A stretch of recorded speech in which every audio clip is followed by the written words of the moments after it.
A girl slips away to the restroom for a minute. When she comes back, she overhears a man being pressured into confessing his feelings for her. Not just that he's supposed to date her for 2 months, then dump her. The girl's name is Yoshinaga. She isn't angry. She nearly passes out from excitement on the spot. Because the guy being forced to confess?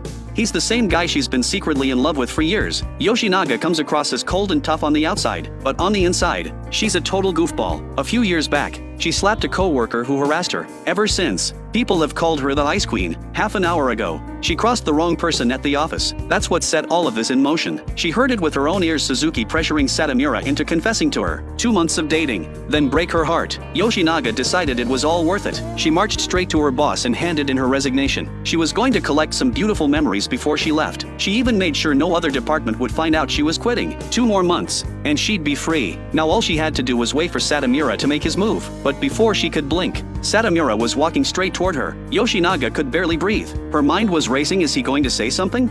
They walked right past each other and exchanged a simple hello. Satomura was just as nervous on the inside. Yoshinaga had no idea. After that, every time she ran into him, she waited, but every time, they'd say hi and go their separate ways. Yoshinaga was at a loss. She brought it up with her co-worker Yazawa, framed it as a friend's problem with romance. Yazawa seemed to know her stuff. She said if you want someone to make a move, you have to create the opportunity. Find a moment alone somewhere quiet, or casually mention that your weekend is completely open. Yoshinaga got it immediately. She rushed through the rest of her work. She was going to clear her schedule and set the stage. As it turned out, she didn't have to wait long. Satomura stood in front of her, clearly trying to say something. Yoshinaga kept her face perfectly calm while her heart went into overdrive. Was he actually about to confess?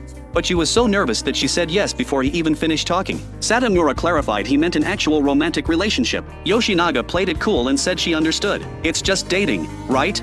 Satomura never expected her to say yes. Suzuki watched the plan fall into place. He stepped out with his crew, looking satisfied, but he made sure to remind Satomura not to lose sight of what came next. Meanwhile, Yoshinaga knew she'd been set up, but the moment she thought about Satomura being her boyfriend starting today, she couldn't help it. She let out an excited squeal right there in the hallway. She figured the next 2 months would be full of good memories. What she didn't know was that things were about to go completely sideways. A whole week passed. Zero progress between them. They hadn't even exchanged phone numbers. This relationship wasn't going anywhere. That evening, everyone else had already gone home. Yoshinaga was still at her desk, working late. She was starting to feel like her life was a total mess. Part of her just wanted to quit and move back home. Then a figure appeared behind her. She assumed he'd come to call the whole thing off. Instead, Satomura asked her out on a date. A girl slips away to the restroom for a minute. When she comes back, she overhears a man being pressured into confessing his feelings for her. Not just that he's supposed to date her for 2 months, then dump her. The girl's name is Yoshinaga. She isn't angry. She nearly passes out from excitement on the spot. Because the guy being forced to confess?